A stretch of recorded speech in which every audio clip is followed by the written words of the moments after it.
Today, I'll be reacting to Australia and different culture shocks that people experienced while visiting or moving to Australia. Now, I'm from the Netherlands and I've never been to Australia before. And outside of the stereotype things like kangaroos and spiders, I don't know that much about it yet. So let's see what these people experienced in Australia. First moved to Australia, I actually wrote a list of all the culture shocks I had in my notes app, so I thought I would share. First of all, no one says my mom. Like, people will be like, oh, like, mom said this, dad said this, and it's like, no, it's not mom, it's your mom, you should say my mom. And then, like, the small talk. I love it. I now work in hospitality, so, like, I do the same, but, like, asking strangers, like, so many questions, that really, like, caught me off guard in the beginning, but I love it. The nicknames. Everyone has a nickname, and it's always weird. It's also funny because I'll just introduce myself as Jasmine, and people will automatically call me Jazz, and I'm like, oh, like, okay. Like, that's just how it is. Like, my name is just Jazz. The toilet is separate from the bathroom. I won't talk about that too much, but that was weird. People living at home for ages. In Denmark, I swear you move out at least before you're like 22, I reckon. In Australia, everyone lives at home for so long. I moved out when I was like freshly 18. Possums. I think they're the cutest animal on earth. I love them. I was just shocked the first time I saw one. And then weekend surcharges. What is that about? Just let me go enjoy a meal on the weekend without a surcharge, please. So the thing about people in the shops asking you many questions, I think in my head that would kind of fit with the image I have of Australia, because every Australian that I've ever met or came into contact with was nice and very nice. So I guess somewhat that makes sense in my head that they would ask you many questions and get to know you. That's definitely different than from like in the Netherlands and also the US. Because in the US, I haven't really been asked that many questions. They would just kind of greet you and then move on with their thing. But I wonder in Australia, is it just like people are more curious about strangers, or is it like expected of you as a worker to ask more questions? Is it like a genuine curiosity or an expectation? Let me know in the comments. And then one thing that I also wanted to react to is the toilet being separate from the bathroom. So I wonder what she means, because in the Netherlands we do have that, as in we have a bathroom with a shower, and then we have, well, with a shower, and then might have a toilet as well. That will be upstairs. Some people have toilets in their bathrooms upstairs, some people don't. Some people just have one toilet, and then that one would be downstairs, and that would be just the toilet. And so in that way it's separate too. So I wonder, is that what she means? That the bathroom and toilet are separate in that way? Or when you're upstairs, that the bathroom and toilet are still separate? So you have a second toilet that's separate from the bathroom as well. Also, let me know if you're Australian or you live there and you know this, let me know what that means. And about people living at home, that's in the Netherlands also becoming a more frequent thing, or living at home for longer because of the housing crisis and rising costs. I hope that will change sometime in the near future, but we'll see. I can imagine, especially in the bigger cities in Australia, that it might be harder to move out at a younger age because it's just too expensive.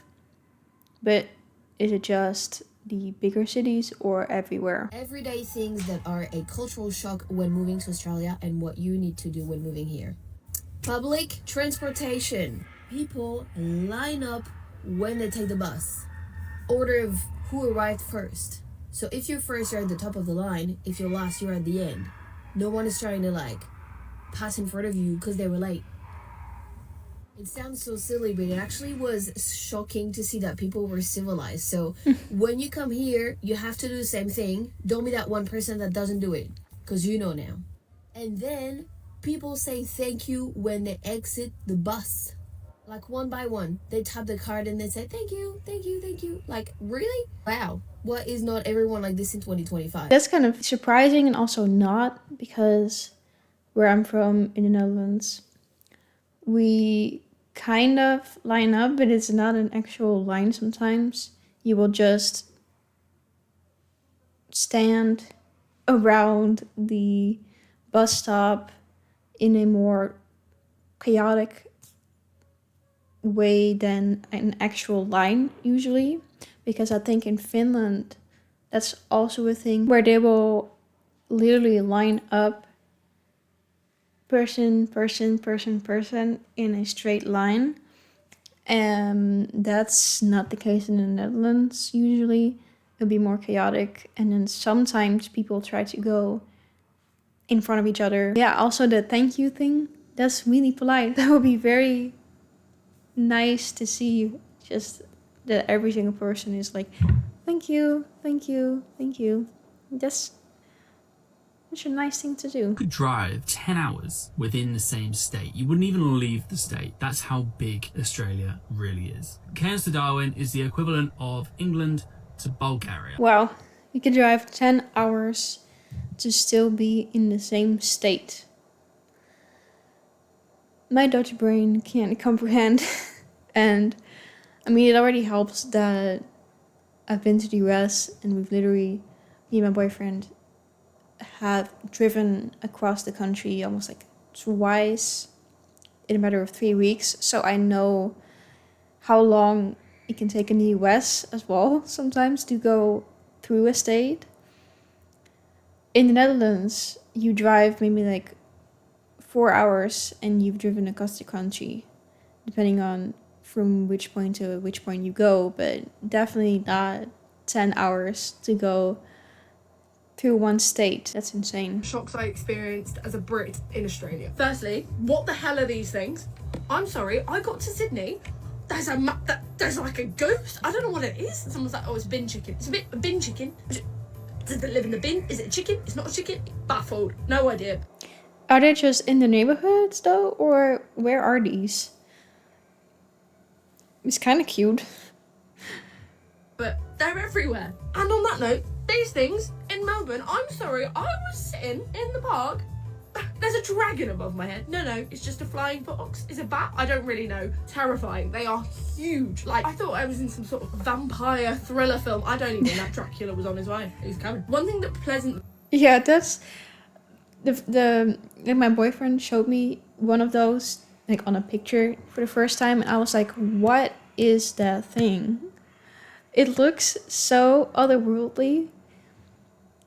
I was like, I have never seen that thing before, and it creeps me out. I don't know why they're called flying fox, actually, now that I think about it. Why is it a flying fox? What does a fox have to do with that? But that is terrifying, and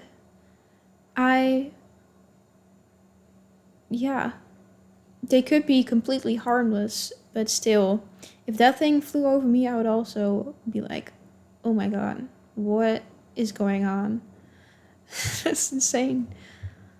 What pleasantly surprised me though was the coffee prices. In the UK, if I want like an iced latte, it's about £5. And I get to Australia and it's $5. But that's like £2.50 or £2. Lovely! I bought too many iced coffees though because of that. So I spent more on coffee. Now, I've said this one before, but Perth being so quiet in the day, I know it's a weekday, I know people are at work, but why is there no one walking around the city centre? Like in London, obviously you've got tourists, you've got people just like, I don't know. There was no one there. I was looking around Perth like, is anyone living here? Like, I guess it's because it's not as touristy, whereas Sydney was a lot busier all of the time.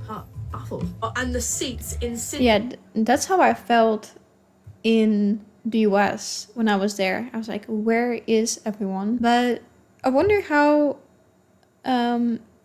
big Perth is, because I don't really know where that is in Australia. Or yeah, let me know, because maybe it's just smaller and therefore there's less people there or less tourists, like you said. But no, yeah, I felt that feeling in the US when I was like, where is everyone? There's no one around. Where you can swap them over on the train. This isn't really a culture shock. I was buzzing. Like, look at my face. I was so excited by these, and I just think they should be a thing everywhere. I am heading back to... That's crazy. I've never seen that before. You can switch them around. So what's the use of that? Because it still is the same amount of seats, right, that you create. So it's either you sit in a group, I guess, and you face backwards when your train goes forward, or you face forwards when you are just with fewer people or alone. Is that the reason? I'm in the US. I've been living in Australia for about a year and a half, so get ready for bed with me while I tell you some of the differences I've noticed. Listen, I've traveled a lot of places. I lived in Southeast Asia for a while, so I'm very used to cultural differences and everything, but I really Same. I'm actually there right now. thought moving to Australia would be just like the US, but with accents and with nicer beaches, and let me tell you, I was so wrong. When you plug something in, the outlet itself has an on and off button, and every time you plug something in, you have to turn the outlet on for it to work. And before you unplug it, you should turn the outlet off. For example, this outlet is off. I have to do that in order to turn it on. And before I unplug this, you always want to turn the outlet off. I used to think this was so weird at first, but now I'm so used to it. I cannot unplug an object without turning it off first. It feels so wrong, so dangerous. And we're out here in the US just raw dogging our outlets. You go to a restaurant and you order. I wonder why they do it like that. Because I've never personally had a problem with plugging things in, plugging things out, or unplugging things without those. But it must be helpful in some way. And if it is, that seems actually very smart. Like, I've never seen that before. Order a lemonade. Good luck, you're getting a Sprite. If you want an actual lemonade, you have to order a solo or a lemon squash. That is their version of lemonade. Their lemonade is literally just Sprite. You're on a night out. You think That's Sprite. That's interesting. I did not know that. beer's cheaper than a mixed drink. No, mixed drinks are the cheapest things you can get while you're out. So like a vodka soda, all of that, that is going to be your cheapest option. Beer is actually more expensive than mixed drinks in Australia, which is so weird to me. And don't even get me started on... Yeah, that's crazy, because everywhere that I've ever been, beer is always one of the most cheap things that you can get at the clubs and bars, and then the mixed drinks were the most expensive. Seltzers, they're so expensive. Like, I went to a concert when I first moved to Australia, and I was drinking seltzers thinking it would be the cheapest thing. Turns out vodka sodas were like $5 cheaper. They literally treat seltzers like they're like some delicacy, and they have shit flavors and shit brands. So what's up with that, Australia? Everyone's barefoot. It is true. Supermarkets everywhere, and I used to think it was so gross, and now I'm the one doing it. Like, especially working on a boat, like you literally put your shoes on for boarding. The second everyone's on the boat, you rip your shoes off. You're barefoot all day long, and now I'm just so used to like being barefoot. And the other day we were in the supermarket, I was barefoot, and I'm like, oh my god, like I never thought this would be me. Australians have amazing coffee. What? I've never heard of that. Wow, like I do notice here in Asia that people tend to prefer as well to not wear shoes. Like even in the gym as well, people will take off their shoes and sometimes work out or like barefoot. That's insane to me, because I don't know, it's, what if you like drop the weight and it's just directly on your toe? And sometimes I'm like, doesn't that create bacteria on your feet to grow. Like, I don't know, but it might actually be a really grounding experience. You know how people sometimes just go out in nature or in their backyard and touch the grass with their feet. Maybe it's like that, and Australians are just really grounded all day. But I don't know if I could personally do it. I hate feet, first of all. So I'm not a big fan of being barefooted, even inside my home. I don't like it. I'll either wear socks or my flip-flops. I don't know what you call them in English. Fuzzy ones. So that's crazy to me. Every single place you go has barista coffee. Like, there is no gas station, 7-Eleven shit coffee. Like, you can go to the most hole-in-the-wall place, they will have barista coffee. Like, they will literally have cappuccino, they'll have almond milk. That's the other thing. Dairy alternatives, almond milk, oat milk, soy milk, what you want. Every place has it. You don't have to ask, like, do you have dairy alternative milk? Like, no. Every single place carries every type of milk you can ever imagine. If you go to a cafe That's really nice, especially if you're vegan. or something and you order, you usually just go up to the counter and pay. That way, after you're done eating, you just leave. You don't have to wait for a bill, anything like that. Obviously, this is different with like fine dining, but 9 times out of 10, you pay before you eat. And that way, when you leave, you can just leave whenever you want. You don't have to wait on a check. It's so nice. You don't even have to mention. That's really convenient, actually, yeah. Because then you know you've already done it. You've already paid. And you can just go when you want to go. You don't have to wait for them at that moment to get the bill. Because even, like, I mean, especially in Spain, sometimes they make you wait so long. So yeah, it's really nice that you can just pay beforehand and then just go when you're done. But I wonder, how does that work then with any drinks that you have if you order? Like, do you beforehand need to say how many drinks you're gonna drink? Or how does that work? If you want to order more drinks, do you then go to the counter again and pay? Let me know.